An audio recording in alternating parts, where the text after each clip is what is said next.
네, 안녕하세요. 공시법의 배세우입니다. 자, 이번 멘토링 특강 시간에서는요, 매년 시험에 출제되는 내용으로 우리 소유권 보존 등기에 대해서 살펴보고자 합니다.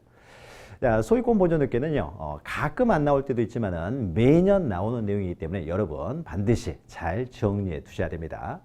자, 그러면 우리 소유권 보존 등기는요, 최초의 등기 기록을 이제 계산하는 등기로서 권리에 관한 등기이기 때문에 원칙적으로 이제 신청에 의해서 이루어집니다. 다만 보존 등기를 신청할 때는 등기 의무자가 따로 없죠. 따라서 등기 권리자가 단독으로 이제 신청하는 거죠. 그럼 이때 등기 권리자가 단독으로 신청하는데 누가 소유권 보존 등기를 신청할 수 있느냐? 이게 이제 굉장히 중요한 거죠. 자, 소유권 보존 등기는요, 이 소유권을 보존, 즉 현재 소유자가 자신의 소유권을 보존하는 등기이기 때문에 소유권 보존 등기는 지금 현재 신청 당시에 진정한 소유자만이 보존 등기를 신청할 수가 있습니다. 그래서 여러분들은 그 현재 소유자가 누구냐를 정확하게 이해를 하셔야 되고요. 이 소유권에 대한 결정은 민법에서 정해지는 거죠. 그래서 민법과 이제 연관 속에서 지금 현재 신청 당시에 진정한 소유자가 누구인지를 정확히 기억하시고 그 사람이 보존 등기를 신청한다 기억하시면 돼요. 그러면 우리 법에서는 보존 등기를 신청할 수 있는 사람으로 네 가지를 규정하고 있죠. 그러면 그 네 가지의 공통적인 내용이라고 하면은요. 자, 보존 등기를 신청할 때는 진정한 소유자만이 신청할 수 있기 때문에 자기가 진정한 소유자라는 것을 증명해서 보존 등기를 신청해야 되겠죠. 자, 그래서 그것을 기초로 해서요. 네 가지를 하나씩 살펴보면은요. 자, 가장 먼저요. 대장의 최초의 소유자로 등록되어 있는 자. 이 자가 이제 대장에 의해서 소유권을 증명하여 보존 등기를 신청할 수 있고요. 다만 이 자가 사망했다를 하게 되면은 그 상속인이나 그 포괄 승계인들이 이제 보존 등기를 신청하게 되는데요. 자, 구체적인 그림을 보면서 우리가 좀 판단해 보죠. 자, 만약에 갑이라는 사람이요, 뭐 건물을 지었다랄지 토지를 바다를 매립해서 새로운 토지가 발생했어요. 그래서 준공검사가 4월 1일 날 나게 됐다라고 하면은 건물을 신축한 사람, 토지를 그러니까 바다를 매립한 사람이 이제 원시 취득을 하게 되겠죠. 그러면 원시 취득, 이 사람은 대장이나 등기 없이도 이때 법률의 규정에서 소유권을 취득하고요. 그러면 먼저 대장이 먼저 만들어지죠. 그래서 갑이 현재의 소유자가 소유권 증명서를 가지고 신규 등록을 신청하면 대장이 만들어지죠. 대장에는 부동산 표시에 관한 사항을 기록을 하면서 그다음에 소유자를 기록하죠. 이건 우리가 지적법 시간에 배운 내용이죠. 그래서 준공검사가 끝났을 때는 준공검사 확인증 사본 이런 것들이 소유권 증명서가 되기 때문에 이것을 들고 이제 신규 등록을 신청하면은 이제 현재 소유자 갑이니까 갑 앞으로 이제 대장이 등록이 되고요. 다만 갑이라는 사람이 현재 소유하고 있지만 처분하려면 이제 등기부가 필요하기 때문에요. 이 사람 처분하기 위해서 만약에 보존 등기를 신청한다고 해보죠. 그럼 보존 등기를 신청하면 비로소 등기 기록이 개설이 됩니다. 등기 기록을 만들 때는요, 표제부부터 기록을 할 텐데 표제부는 대장에 나와 있는 부동산 표시를 보고 옮겨 적죠. 따라서 보존 등기를 신청할 때는 반드시 대장을 첨부 서면으로 제공을 해야 되는 거죠. 그래서 표제부를 기록한 다음에 우리는 여기서는 이제 소유권 보존 등기에 대해서 보고 있기 때문에 갑구에 이제 최초로 이제 소유권 보존 등기를 하게 될 텐데 누구 명의로 보존 등기를 하느냐? 다시 말해서 누가 보존 등기를 신청할 수 있냐의 문제죠. 그러면 대장을 들고 가기 때문에 제공하기 때문에 대장의 최초의 소유자로 등록되는 자. 자, 이 사람이 대장에 의해서 소유자라는 게 지금 증명이 되고 있잖아요. 그래서 대장에 의해서 소유권을 증명해서 대장의 최초의 소유자로 등록되는 자가 보존 등기를 신청을 한다는 거죠.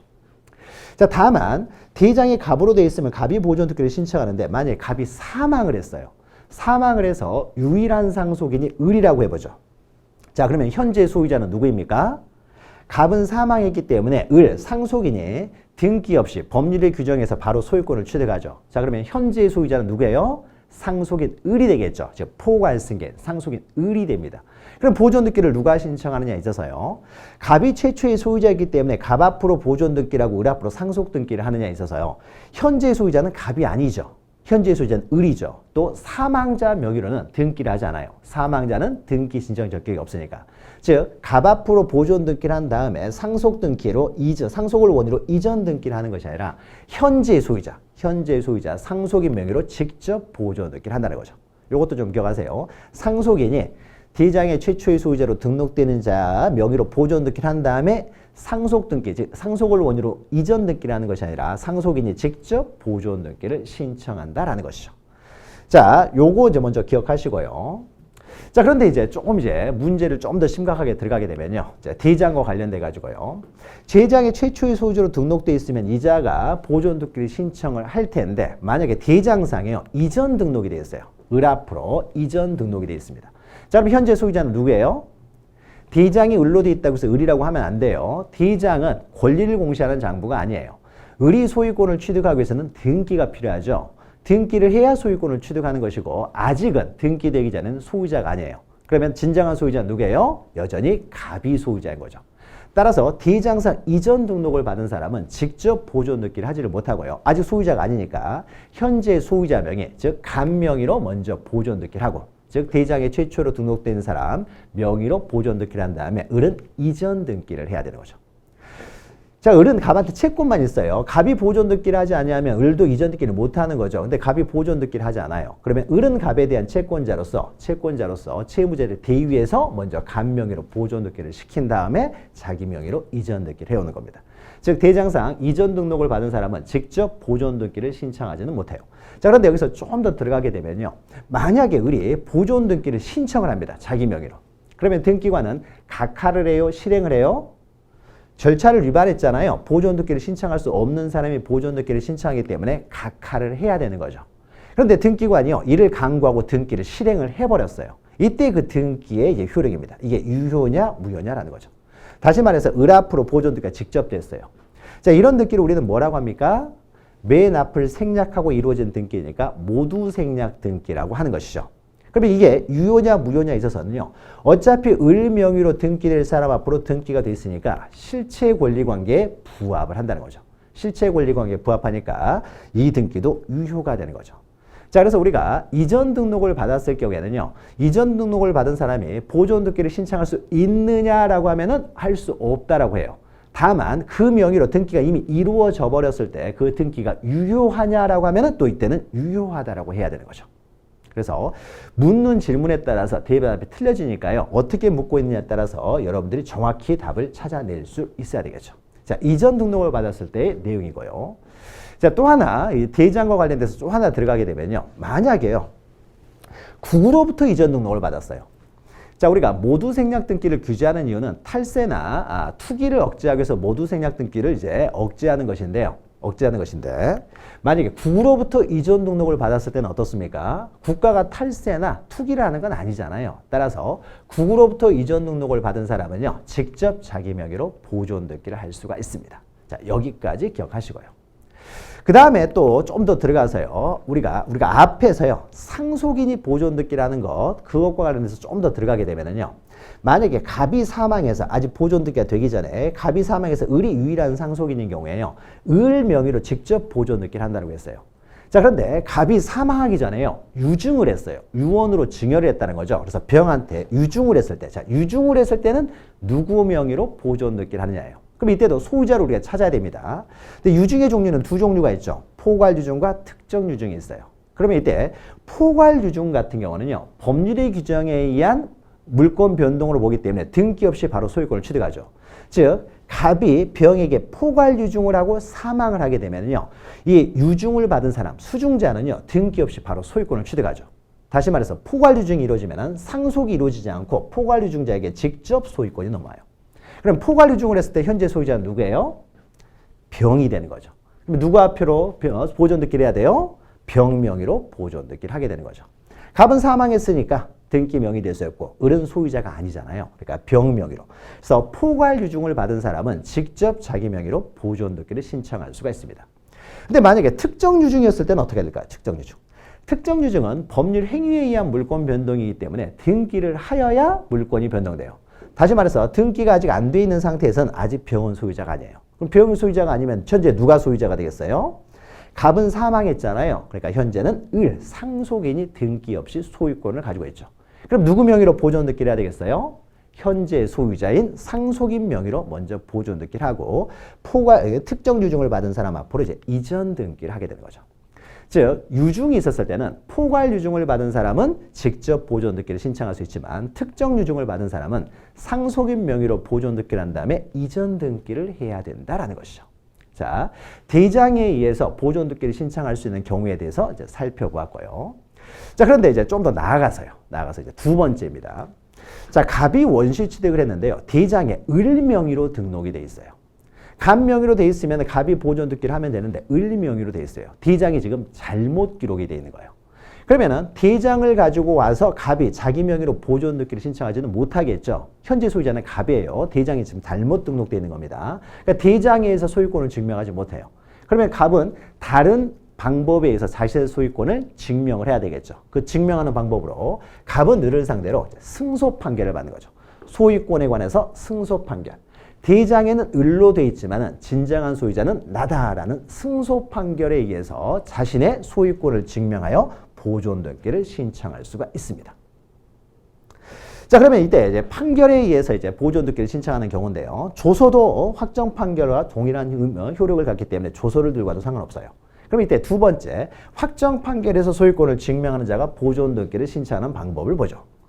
그럼 이때 확정 판결은 우리가 등기 절차 총론 시간에서 이전 등기 같은 경우는 공동 신청이죠. 그래서 그 확정 판결은 상대방의 등기 절차 이행을 명하는 이행 판결문을 가지고 와야 돼요. 공동 신청을 해야 되기 때문에 원칙은 공동 신청일 경우에는 상대방의 이행을 명하는 판결을 가져와야 되는데 보존 등기는 단독 신청이잖아요. 단독 신청이니까 상대방의 어떤 등기 절차에 협조하라는 이행 판결일 필요가 없어요. 그러면 어떤 판결이면 되느냐? 그냥 을이 소유자가 아니라 내가 소유자라는 판결이면 충분합니다. 그래서 반드시 이행 판결일 필요 없고요. 확인 판결이든 형성 판결이든 이행 판결이든 판결의 종류는 불문하고 소유권만 증명하면 돼요. 그러니까 대장을 가져오면서 대장은 보존 등기 할 때는 항상 가져오기 때문에 대장을 가져오면서 대장에는 을로 돼 있잖아요. 그래서 갑이 자기 명의로 보존 등기를 신청하지 못하지만은 대장과 함께 갑이 을을 상대로 승소 판결을 받은 판결문을 가져오는 거죠. 그럼 그 판결에 의해서 소유권이 증명됐으니까 갑 앞으로 보존 등기를 하게 되는 거죠. 그리고 이 판결은 소유권만 증명하면 되는 판결이기 때문에 어떤 판결에도 상관이 없다는 거죠. 그래서 시험 문제에서 판결이 나와가지고 보존 등기 나오면요. 판결의 종류는 불문한다. 그러니까 어떤 수식어가 붙어있는 판결이든 다 보존 등기를 신청할 수 있다라고 기억하시면 돼요. 다만 판결에 의한 등기에 있어서는요. 상대방도 문제가 섞여서 나옵니다. 상대방. 누구를 상대방으로 보존 등기를 신청해야 되느냐라는 거예요. 그러면 대장의 최초의 소유자로 지금 을이 등록돼 있잖아요. 그래서 을이 대장에서 보존 등기를 신청할 수 있는 자이지만은 을이 소유자가 아니라 내가 소유자라는 판결이어야 되기 때문에 그 상대방은 대장의 최초의 소유자로 등록돼 있는 자. 아니면 그 사람이 사망했으면 그 사람의 상속인. 또는 국으로부터 이전 등록을 받은 사람. 이 사람들이 대장에서 보존 등기를 신청할 수 있는 사람이죠. 그래서 그 사람을 상대로 이 사람들은 진정한 소유자가 아니라 내가 진정한 소유자는 판결문을 가져와야 돼요. 자, 그런데 문제는요. 만약에 이 사람을 상대로 소송을 제기하려고 했더니 이 사람이 누군지를 모르겠어요. 그러니까 공란으로 돼 있다든지 아니면 굉장히 불명확하게 돼 있어가지고 아니면은 존재하지 않는 사람이에요. 그러니까 이 사람을 상대로 소송을 제기할 수가 없습니다. 그러면은 이 사람을 상대로 소송을 제기하지 못하면 누구를 상대로 승소 판결을 받아야 되느냐와 관련돼서 대장이 이렇게 불명확하게 특정할 수 없도록 불명확하게 돼 있다는 것은 대장이 지금 잘못 작성돼 있다는 거죠. 따라서 이때는 그 대장 작성권자를 상대로 소송을 제기합니다. 그러면은 대장 작성권자는요. 토지에 있어서는 지적공배 작성권자는 지적공부는 국가사무이기 때문에 작성권자가 원칙적으로 국가예요. 지적소관청은 국가의 하부 행정기관의 역할만 하는 거죠. 즉 지적공배 작성권자는 국가이기 때문에 토지는 국가를 상대로. 그런데 건축물 대장의 작성권자는요. 시장군수구청장이 작성권자예요. 즉 건축물 대장 사무는요. 지방자치단체 사무로서 시장군수구청장, 지방자치단체의 장이 작성권자이기 때문에 지방자치단체의 장을 상대로 소송을 제기해야 돼요. 자, 시험 문제가요. 판결에 의해서 보존 등기 문제가 나오면은 판결의 종류도 나오면서요. 한편에서는 그 상대방도 나옵니다. 상대방. 상대방이 나오면 주로 요게 나와요. 누구인지 특정하지 못했을 때 누구를 상대로 소송을 제기해야 되느냐. 대장 작성권자를 기억하시면 되죠. 그래서 토지는 국가, 건물은 지방자치단체의 장. 이게 뒤바뀌면은 이제 틀린 내용이니까 이것도 잘 기억하시기 바랍니다. 자, 그러면은 판결에 의해서 이제 보존듣기를 신청할 수 있는 두 번째 경우를 보았고요. 자, 세 번째 경우를 보죠. 자, 갑이 원시취득에서 갑 앞으로 등록이 되어 있으면 갑이 대장 들고 와서 보존듣기라는 것이 가장 일반적인데 갑이 보존듣기를 하기 전에요. 이 토지가 수용이 됐어요. 기업자에게. 자, 국가나 지방자치단체가 직접 수용할 수도 있지만 민간 기업을 참여시켜서 수용할 수도 있습니다. 그러면 이때 민간 기업은요, 국가의 하부 행정기관의 역할을 하는 거예요. 그래서 H라고 하는 기업자가 수용을 했어요. 자, 수용은 여러분 민법 시간에 배우시죠? 법률의 규정에 의한 원시 취득이에요. 즉 법률의 규정에 의한 취득이니까 등기 없이 바로 소유권을 취득해요. 자, 그러면 현재 소유자는 누구예요? 대장에는 갑으로 되어 있지만은 기업자가 현재 소유자가 되는 거죠. 따라서 현재 소유자, 기업자 명의로 직접 보존듣기를 하게 됩니다.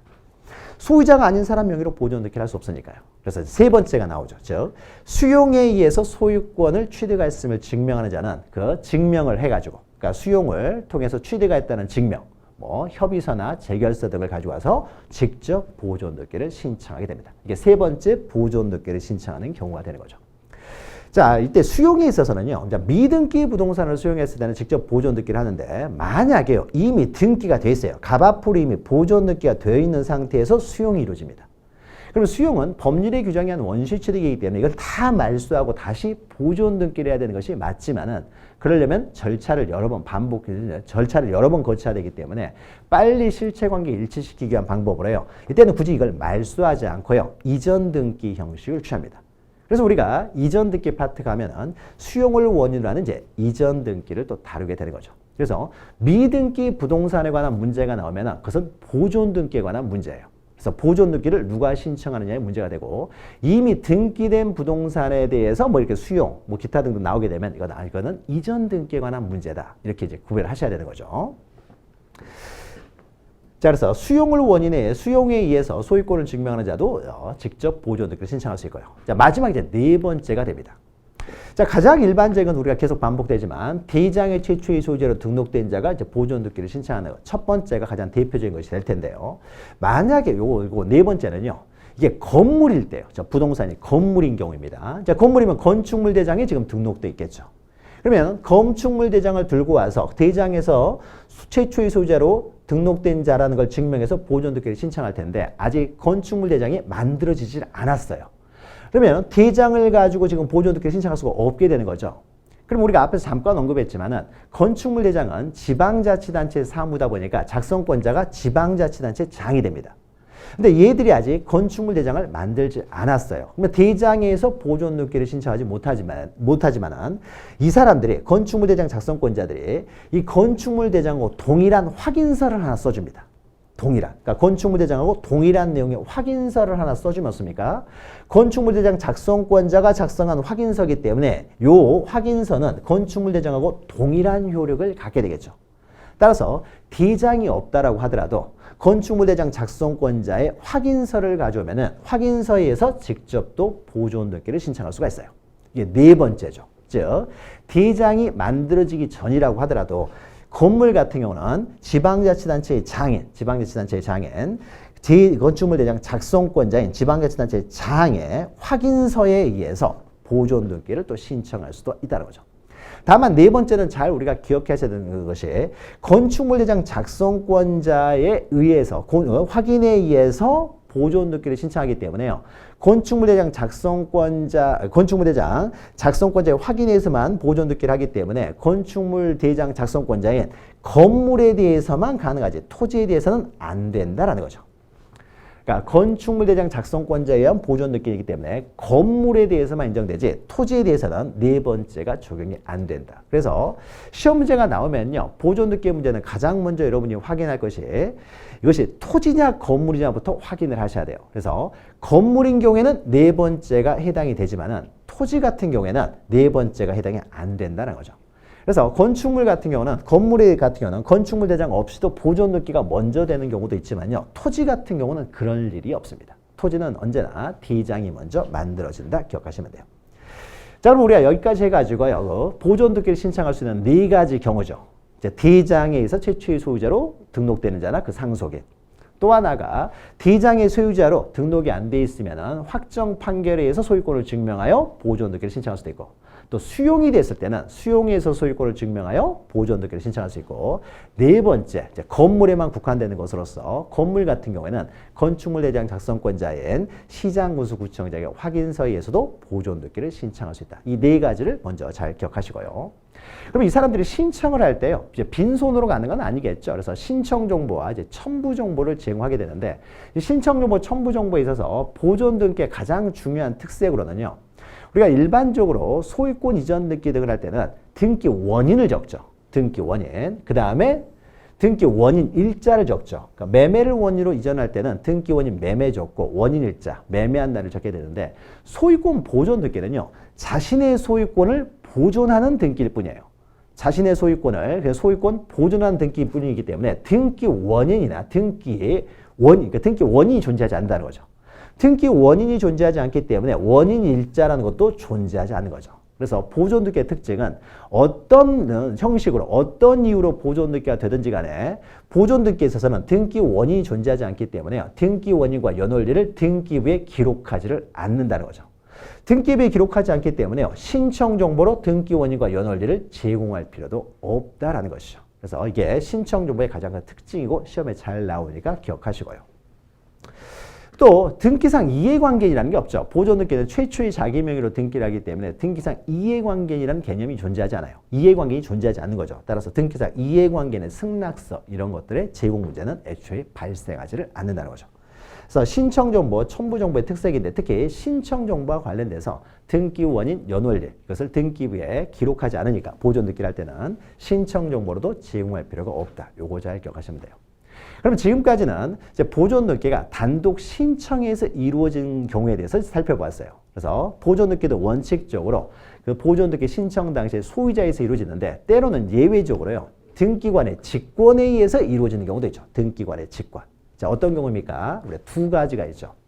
자, 미등기 부동산이에요. 이제 미등기 부동산에 대해서 이제 법원이 촉탁이 옵니다. 처분 제한 등기의 촉탁. 이런 처분 제한 등기는요, 법원의 촉탁에 의해서만 이루어지는 등기예요. 즉, 가압류, 가처분, 경매 개시결정 등기는 법원의 오로지 촉탁에 의해서만 이루어지는 등기예요. 자, 그래서 미등기 부동산에 대해서요, 법원에서 빨리 이 부동산 가압류하여라, 가처분 등기하여라 라고 촉탁이 왔어요. 그래서 등기관이 촉탁에 따라서 가압류나 가처분 등의 등기를 하려고 하는데 이게 미등기 부동산이에요. 그러면 진정한 소유자가 보존등기를 단독으로 신청해서만 할 수 있으면은 진정한 소유자가 보존등기를 신청할 리가 없겠죠. 보존등기 되면 바로 처분제한등기, 가압류, 가처분등기가 들어올 테니까요. 그래서 현재 소유자가 보존등기를 신청하지 않는다고 하더라도 촉탁에 따른 등기를 하기 위해서 소유자가 보존등기를 신청하지 않아도 등기관이 직권으로 보존등기를 한다는 거죠. 그래서 법원에 처분 제한 등기에 촉탁이 들어오게 되면 등기관은 직권으로 보존등기를 하고 그 이후에 처분 제한 등기에 이제 촉탁에 따라서 처분 제한 등기를 하게 되는 거죠. 그래서 직권에 의한 보존등기 첫 번째 기억하시고요. 자, 밑에 있는 것은요. 자, 직권에 의해서 보존등기를 한 다음에 촉탁에 따른 가압류 등기가 되는데 법원에서요. 그 가압류 풀어줘라라고 하는 말소 촉탁이 왔습니다.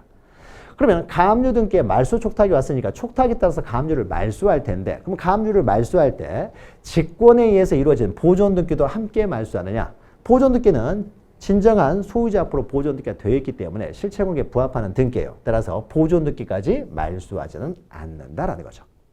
여기까지 좀 기억하시고 그 다음에 직권에 의한 보존등기 또 하나가 있죠. 자, 미등기 주택이나 상가 건물에 대해서 법원에서 임차권 등기 명령에 이제 촉탁이 왔습니다. 그러니까 우리가 주택임대차보호법이나 상가건물의 임대차보호법 시간에 나오는 거죠. 그래서 임대차 기간이 존속기간이 만료됐는데 보증금을 못 받은 사람은 법원에 임차권 등기 명령을 신청할 수 있고요. 법원이 그걸 받아주게 되면 이것도 법원의 촉탁에 의해서 이루어집니다. 법원이 받아주게 되면 법원의 촉탁에 의해서 임차권 등기가 이루어져야 될 텐데 근데 이것이 미등기 주택, 미등기 상가 건물이에요. 소유자가 보존등기를 신청하지 않으면은 그 소유권 보존등기 신청하지 않으면은 촉탁에 따른 등기도 할 수가 없게 돼 버리는 거죠. 자, 그래서 소유자의 신청이 없다라고 하더라도요. 촉탁에 따른 등기를 하기 위해서 이때는 또 직권으로 또 보존등기를 한다는 거죠. 직권으로. 즉 직권에 의한 소유권 보존 등기 이것도 시험에 잘 나옵니다. 그래서 미등기 부동산에 대하여 법원의 처분 제한 등기의 촉탁이나 임차권 등기 명령의 촉탁이 들어오면은 진정한 소유자가 보존 등기를 신청하지 않아도 직권으로 먼저 보존 등기를 한 다음에 촉탁에 따른 등기를 한다는 거죠. 자, 직권에 의한 소유권 보존 등기 항상 이제 직권, 단독 신청 이런 거 중요하니까 잘 정리하시고요. 자, 보존 등기가요 이렇게 두 가지 경우 신청 또는 직권에서만 이루어지는 것은 아니고요. 또 하나 이제 방법이 또 하나 보존 등기가 되는 경우가요. 집합 건물 등기, 즉 구분 건물 등기에서 한번 나오는 거죠. 규약상 공용 부분을 이제 폐지했을 때죠. 우리가 공용 부분에 있어서는요. 구분 건물 등기부에서 구조상 공용 부분은 따로 처분할 수가 없기 때문에 등기를 아예 하질 않습니다. 그런데 규약상 공용 부분은 구조상으로는 전유 부분이기 때문에 처분이 가능하지만은 규약에 의해서 이제 공용 부분으로 묶여 있는 거예요.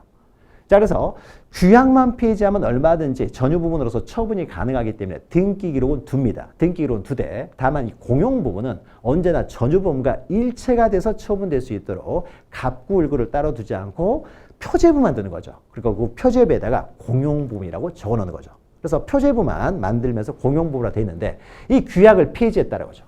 자, 규약을 폐지하면 어떻게 돼요? 다시 전유 부분이 되는 거죠. 그러면 그 폐지된, 그러니까 규약상 공용 부분, 폐지된 규약상 공용 부분을 이제 취득한 사람, 취득자죠. 취득을 했으니까 이제 다시 이제 전유 부분이 됐어요. 그럼 전유 부분이 됐으니까 다시 갑구를 만들어야 되겠죠. 그럼 갑구를 만들어서 등기를 할 텐데 이 취득자는 승계 취득을 받았지만은 없던 갑구를 새로 만들어서 등기를 하다 보니까요. 보존 등기를 할 수밖에 없게 되는 거죠. 그래서 규약상 공용 부분을 취득한 사람은 이전 등기를 하는 것이 아니라 보존 등기를 하게 되는 거죠. 보존 등기가 됐으면 다시 이제 전유 부분이 되어 있기 때문에 그 규약상 공용 부분 표제부에 있는 공용 부분이라는 뜻의 등기는 직권을 이제 말소하는 표시를 하게 됩니다. 자, 여기까지 하게 되면 우리가 보존 등기에 있어서 중심 내용들을 이제 모두 다루게 되는 거죠. 그래서 보존 등기 하는 경우가 3가지가 있었죠. 그래서 보존 등기 신청 당시에 진정한 소유자가 그 소유권을 증명해서 단독 신청해서 이루어지는 경우. 때로는 또 등기관의 직권에 의해서 이루어지는 경우도 있고 또 규약상 공용 부분을 폐지했을 때 규약상 공용 부분을 취득한 사람도 보존 등기를 한다는 거죠. 자, 보존 등기는 매년 시험 문제에 출제되기 때문에 지금 했던 내용들 여러분들 반드시 다 정리하시기 바랍니다. 자, 이렇게 해서요. 이 시간 부동산 소유권 보존 등기에 관한 이제 멘토링 특강을 모두 마치도록 하겠습니다. 고맙습니다.